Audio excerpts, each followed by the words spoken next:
여러분 안녕하십니까. 11월 16일 새벽이 됐습니다. 주윤책입니다. 참다 못해 다시 한 말씀 드리겠습니다. 제 방송에 무슨 문제가 있어서 제재를 가는 것은 좋습니다.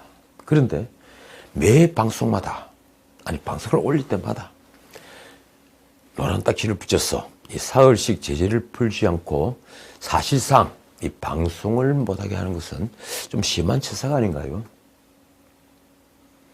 제고를 해주시기 바랍니다. 어제 15일 인도네시아 발리에서 G20 정상회의에 간 윤석열 대통령과 중국 시진핑 간의 한중 정상회담이 열렸습니다. 3년 만에 한중 정상이 만난 회담입니다. 주요 의제는 북한 핵미사일 문제와 양국 관계 발전을 위한 협력 방안이었습니다. 사실 뻔한 내용이죠. 윤 대통령은 북한 핵미사일 위협에 대한 우려를 나타내며 중국의 적극적이고 건설적인 역할을 요청했습니다. 쉽게 말해 중국이 북한 좀 알려주세요, 이 얘기를 한 겁니다. 시진핑의 답은 또 뻔합니다. 이렇습니다. 중한 양국은 한반도 문제에 공동이익을 가진다. 평화를 수호해야 하며 한국이 남북 관계를 적극적으로 개선해 나가기를 희망한다. 우리가 뭐 더 어째야 하는데요. 북한이 비핵화 하겠다고 천명만 해도 우리가 도와주겠다고, 경제적으로 도울 걸 다 도겠다고 했지 않습니까? 양국은 고위급 회담을 활성화하는데 공감했다고 합니다. 다만 윤석열 대통령이 보편적 가치에 기반한 국제사회를 강조를 한 반면에 시진핑은 진정한 다자주의를 만들어가자고 했습니다. 윤 대통령이 한미일 삼각협력기조틀에서 중국과 협력을 강조를 했다면 시진핑은 미국 중심의 일방주의적 국제질서에서 벗어나 양국 간의 협력을 모색하자고 한 것입니다. 입장이 완전히 달랐던 거죠. 시진핑은 G20 정상회의를 계기로 한중 그리고 중일, 미중 회담을 해야 했습니다. 세 회담 모두 한미일 수뇌부가 바뀐 뒤에 대면 회담을 하지 않았기 때문입니다. 다 지금이죠. 특히 한국은 직전 문재인 정권과는 확연히 달랐습니다. 그랬을까요? 시진핑은 미중 회담이나 중일 회담과 달리 한중 정상회담 일정을 확정짓지 않았습니다. 일정을 잡지 않은 채 시간 끌기에 나섰던 겁니다. 미국, 일본과는 일찌감치 정상회담 일정을 잡았죠. 언론 보도를 보면 11일까지만 해도 중국 측은 한중 회담에 미온적으로 대응해서 무산 기류가 강했습니다. 일부 신문은 한중 정상회담 무산됐다는 어조의 뉴스를 전하기도 했습니다. 사드 문제에다가 최근 미국과 동맹 기조를 강화한 이 대만해협과 남중국 해협 등에 대한 윤 대통령의 발언, 그 발언 영향도 있었습니다. 그런데 시진핑이 한중회담을 무산시킬 수는 없을 것입니다. 결국 한중 정상회담은 미중 정상회담이 열린 14일 그리고 중일 정상회담이 예정되어 있는 17일 사이인 어제 15일 열렸습니다. 사실 이번 G20 정상회의는 무엇보다도 이 갈등이 정점에 이른 미국과 중국이 만나는 게 바로 초점입니다. 세계의 관심이 모두 미중 이 회담에 쏠려 있었습니다. 그런데 미국은 중국과 만나기 전에 한국과 일본 등 동맹국을 규합해서 인도태평양 전략에 기초한 민주진영의 위세를 드러내고 이후에 중국과 담판을 통해 갈등 현안을 의제 올리는 수순을 밟았습니다. 아주 묘하게 된 겁니다. 사실 G20 전에 바이든은 대내외적으로 콘에 몰려 있었죠. 지난 8일 실시한 중간선거에서 민주당이 상원 다수당 지위를 지켰습니다. 그러자 바이든 얼굴에 화색이 돌았습니다. 국내 정치적인 리더십 리스크를 상당 부분 해소를 한 것입니다. 그런데 그 점은 시진핑도 마찬가지입니다. 그는 정말 말이 많았던 3기 연임, 이 3기 연임을 무사히 시작하면서 그러니까 대관식을 무사히 마쳤죠.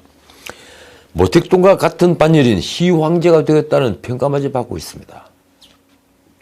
그런데 말이 미국과 중국의 패권 경쟁이지 어떻습니까? 이 세계 경제는 아직 미국이 일방적으로 주도합니다.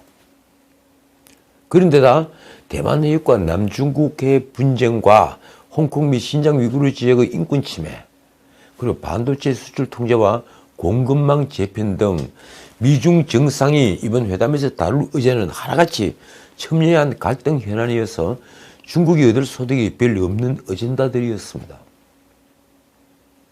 그래서 이번 회담의 결과가 무엇이든 향후 미국과 중국을 중심으로 신냉전 구도가 본격화할 수밖에 없다는 예상이 나왔던 것입니다. 어쨌든 한국은 한미일 정상회담을 통해 역대 처음으로 한미일의 포괄적 공동성명을 채택했습니다. 언론들은 게다가 한국판 인도태평양 전략의 핵심 원칙을 발표한 윤석열 정부로서는 다가오는 중국 리스크를 관리하는 무거운 과제를 떠안은 형국이라고 썼습니다. 한국이 과거 문재인 정권과 달리 노골적으로 미국과 한편이 되어서 중국과 맞서는 형국에서 미중 회담이 열렸던 겁니다. 삼국 공동성명엔 21세기 도전에 공동 대응한다는 목표가 담겼을 뿐 중국 등 특정 국가를 직접 언급하지는 않았죠. 그런데 사실상 중국에 맞서 삼국 공조와 협력을 강화하는 내용으로 채워졌다는 평가가 많았습니다. 특히 대만 해협에 대한 언급이 그렇습니다. 불법적인 해양권의 주장과 인도태평양 수역에서의 일방적 현상 변경 시도에 강력히 반대한다. 바로 이 구절이죠. 힘에 의한 현상 변경을 반대한다. 윤석열 대통령도 이 말을 했습니다. 이 구절과 공동성명이 사용한 대만 해협의 평화와 안정 유지의 중요성이라는 문구는 미국이 중국을 견제할 때 늘 사용하는 관용적 표현입니다. 이번에 한미일이 그 관용적 표현을 역시 그대로 썼던 겁니다. 거기에다 한미일은 중국이 민감하게 여기는 반도체 공급망 다변화, 그리고 연구개발 및 인력개발에 관한 삼국 간 조율 강화 등의 내용도 포함시켰습니다. 사실상 반도체 협력 한미일이 한다면 전 세계가 그 아래 납작 엎드릴 수밖에 없습니다. 세 나라가 세계 최애 강국이니 말입니다. 여기에다 한국은 반중 색채가 짙은 쿼드, 즉 미국, 일본, 호주, 인도 네 나라 안보 협의체 참여 의지를 강조했습니다. 그건 우리나라 국방부 장관도 국회에서도 그런 답변을 했습니다. 그런데 이는 곧 미국 주도의 중국 견제에 협조하겠다는 의미로 중국이 받아들일 수밖에 없습니다. 결국 중국 정부는 관영 매체 환구15 그리고 글로벌 타임스를 통해 불만을 드러냈습니다. 환구15는 14일 미국이 자국의 전략적 목적을 위해 동맹국을 결속하는 데 박차를 가했지만 그것도 한반도 긴장만 고조시킬 것이라고 썼습니다. 하지만 많은 전문가들은 향후 중국이 한미일 고리에서 그 중에서 약한 고리로 평가받는 한국에 대한 압박을 강화하며 한미일 공조체계를 흔드는 시도에 나설 가능성이 있다고 보고 있습니다. 실제 환구15는 한미일 정상회의와 관련해서 나눠서 평가를 했습니다. 이렇습니다. 일본은 중국을 견제하겠다는 야심으로 미국의 전략적 목표에 적극 동조하고 있다. 이렇게 분석했습니다. 그런데 한국에 대해서는 한반도 평화와 안정을 어떻게 지킬지에 더 초점을 맞추고 있다. 이렇게 썼습니다. 중국이 북핵 문제의 개입 강도를 높이는 등으로 한반도 안보 상황에 영향을 미치면 얼마든지 미중 사이에서 무게중심을 옮길 수 있다고 평가를 한 것입니다. 자, 다른 뉴스입니다. 이 검찰이 이재명에 바짝 다가섰습니다. 다들 알고 계시죠?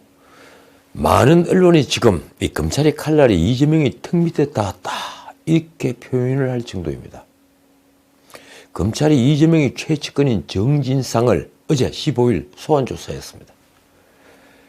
이 방송을 준비하는 동안 아직까지 정진상 소환조사 결과는 나오지 않았습니다. 정진상은 이미 구속된 김용과 함께 유동규 전 성남도시개발공사 기획본부장을 고리로 위례 신도시 그리고 대장동 개발 민간업자들과 깊게 유착된 자입니다. 언론이 추적 보도를 보면 그는 개발 사업과 관련해서 민간업자들의 이익을 극대화하기 위해 한몸처럼 움직였습니다. 개발업자와 한몸이 됐다. 그런데도 얼굴이 보이지 않는 한몸. 우선 드러난 것만 해도 성남시의 내부 정보를 화천대유 김만배와 남욱에게 전달해서 사업 선정자가 되는 걸 돕는 등 여러 편의를 봐주는 대가로 1억 원대 뒷돈과 향응을 받은 혐의를 받습니다. 거기에다 그는 대장동 개발 수익 중에 김만배의 몫으로 책정되어 있는 돈의 일부 428억 원을 김용, 유동규와 함께 받기로 약속한 것으로 검찰은 보고 있습니다. 이게 핵심적인 범죄죠. 이 정진상에 대한 신병 처리가 마무리되면 다음 수사의 타깃은 어디일까요? 다들 알고 계시죠. 언론은 정진상, 김용, 유동규 등 이재명의 측근이 취한 이득과 이재명의 연결고리를 찾는 일이 검찰 수사의 핵심이 될 전망이라고 합니다. 다음 타깃은 이재명이다.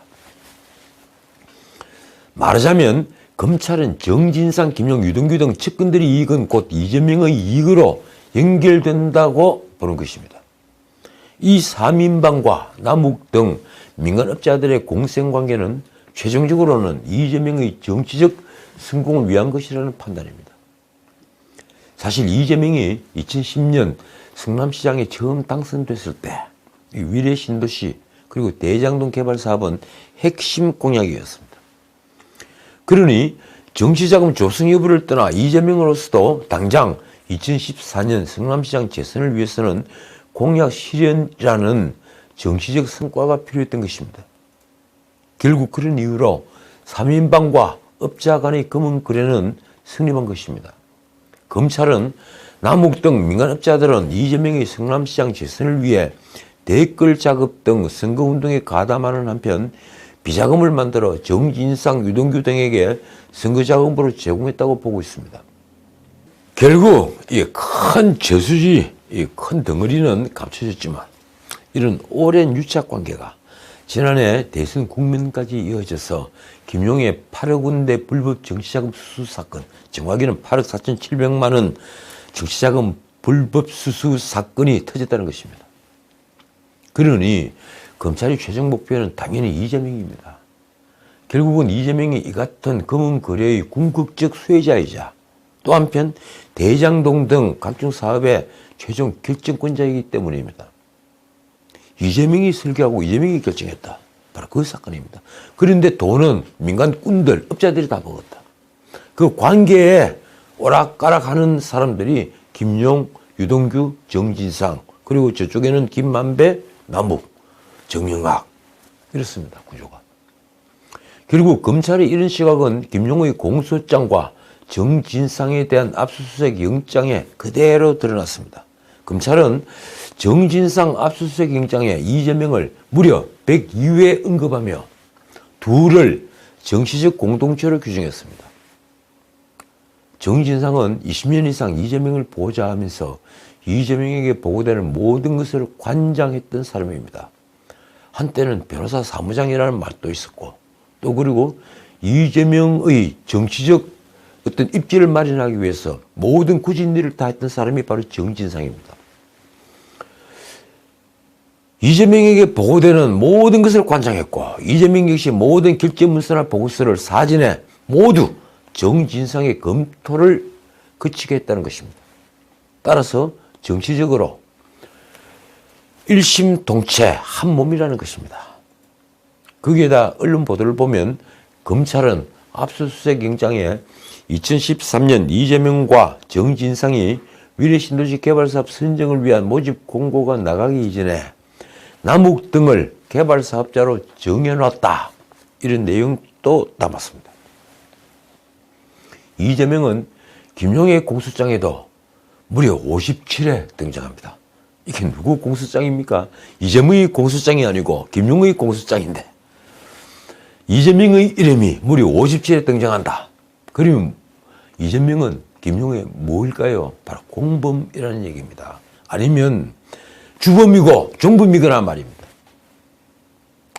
그리고 이 공소장에는 남욱 등 업자들이 대장동 개발 추진 과정에서 이익을 극대화하는 데 필요한 각종 편의를 유동규에게 요구했고 이런 정진상을 거쳐 이재명에게 전달되어서 성남시 의사결정에 반영됐다는 내용도 있습니다. 검찰은 화천대유가 직접 시행을 맡은 아파트 단지의 용적률이 기존 180%에서 195%로 15%포인트 상향된 배경과 그리고 서판교 터널 개발 계획 같은 초대형 호재성 정보를 사업자 선정 이후에 고시한 배경에도 이들의 유착관계가 작용했다고 보고 있습니다. 사업자 선정 전에 그런 걸 고시하다가는 너무 많이 몰려와서 위험해지니 말입니다. 그러나 이재명의 범행 개입이나 관여를 확인하려면 뭐가 필요할까요? 바로 정진상과 김용 등이 이를 진술해야만 합니다. 그런데 김용은 이미 입을 꽉 닫고 진술 거부권을 행사하고 있습니다. 정진상은 더 말할 것도 없습니다. 아마도 김용보다 더 입을 닫았을 것입니다. 이재명의 최측근 정진상이 15일 피의자신문으로 검찰에 출석하면서 이 민주당 내 긴장감은 지금 높아질 대로 높아졌습니다. 정진상마저 구속되고 이재명의 검찰 소환이 가시화되면 어떻게 될까요? 이재명의 사법 리스크는 그대로 당의 리스크가 될 형국입니다. 당이 추락하고 몰락하겠죠. 민주당은 14일 대검찰청을 항의 방문했습니다. 그러나 그게 무슨 소용이 있겠습니까? 지금 윤석열 정부가 수사를 이용해 야당을 탄압한다. 이런 민주당의 외침은 메아리 없는 외침이 되고 말았습니다. 어느 국민이 그 말을 곧이곧대로 듣겠습니까? 어쨌든 민주당은 당론으로 채택한 감사원법 개정안을 국회에 공식 제출하는 등 총력 방어에 나섰습니다. 문재인 정권 때 민생에 이처럼 열심히였다면 얼마나 좋았겠습니까? 그러나 이 검찰과 감사원이 상거리 야당 탄압을 한다. 이런 프레임으로 벌인 여론전은, 그런 민주당의 여론전은 전혀 먹히지 않고 있습니다. 사람들은 이제 대장동 뒤에 감춰진 저수지를 더 궁금해하고, 그리고 몇십억 변호사비를 대납한 깡패가 그런 돈질로 얻었을 이익이 뭔지 더 알고 싶어 합니다. 상방울 말입니다. 박범계, 박찬대, 김남국, 또 그리고 김의겸 대변인입니까? 이들로 구성된 당 검찰 독재 정치 탄압대책위원회, 이 긴 이름의 위원회가 대검에 전달한 입장문 내용은 이렇습니다. 윤 대통령의 뜻을 등에 업은 검찰은 편파적이고 왜곡적인 수사, 정치적 노림수를 품은 압수수색을 시도하고 있는데 야당 탄압이라는 목적만 있다. 그래, 범죄 척결이 아니고 야당 탄압을 할 목적으로 지금 민주당과 이재명을 이렇게 옥죄고 있다. 이런 얘기입니다. 그런데 당이 이재명의 사법 리스크 총력 방어에 나선 것에 대해 솔직히 당 내부에 불만도 나왔습니다. 이상민은 라디오에서 정치적으로 공방할 일이 아니라 사법적, 법률적으로 대응할 일이라며 올인하면 안 된다고 말했습니다.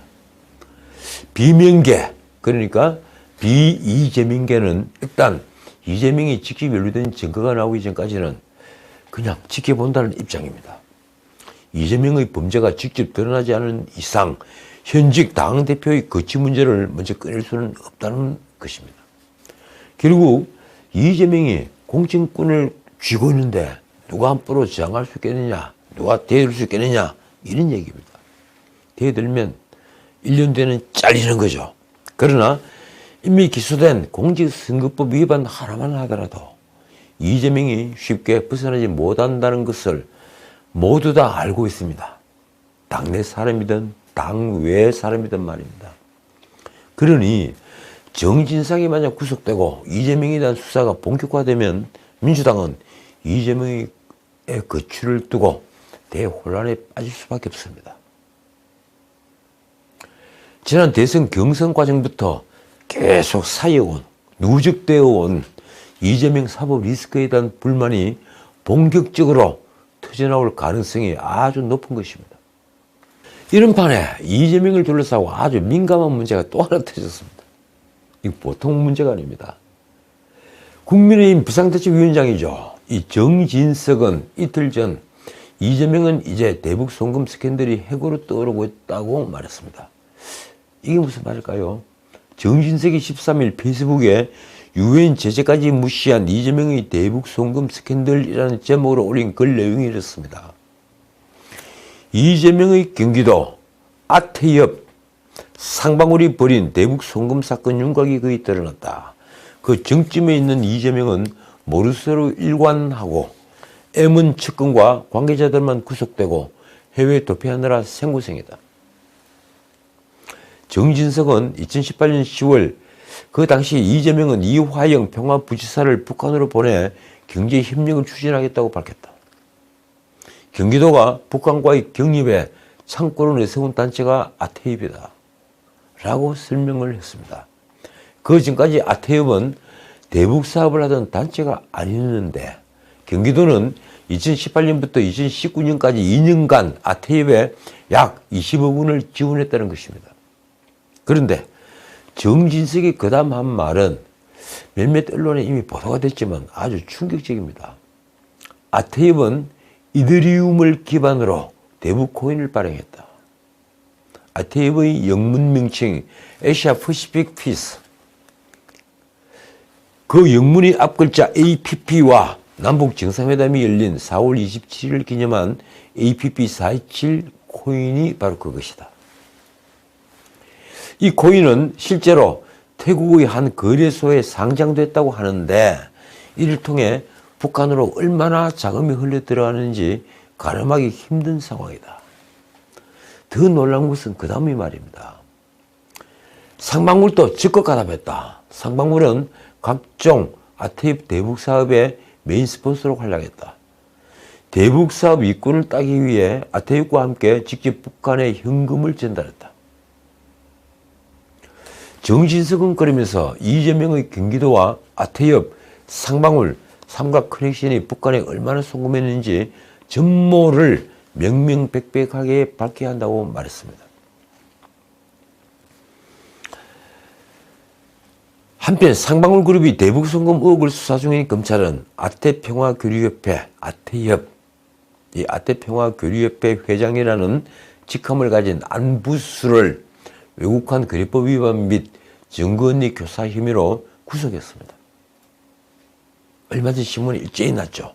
자, 사태가 이렇게 흘러가자 이재명의 변호사비 대납 의혹 수사 도중에 해외로 도피를 한 상방울 회장 김성태가 최근 검찰에 협상을 시도했다고 합니다. 이건 정확한 뉴스입니다. 이재명과 관련한 진술을 할 테니 상방울이 비리는 봐달라. 그러나 검찰은 협상 불가 입장이라고 합니다. 우리는 깡패하고는 협상하지 않는다. 범죄자하고도 협상하지 않는다. 협상 불가. 김성태는 검찰이 포위망이 좁혀오자 지난 5월 30일 동남아시아 지역으로 도주했습니다. 이때만 해도 김성태는 변호사비 대납 의혹만 받고 있었는데 그 뒤에 대북 경협을 소재로 한 나노스 주가 조작 의혹, 그리고 150만 달러 외화 밀반출 대북 송금 의혹까지 받고 있습니다. 언론 보도를 종합하면 이렇습니다. 15일 알려지기로 김성태는 최근 복수의 경로를 통해 자신을 인터폴에 적색 수배한 수원지검 측에 협상을 시도했다.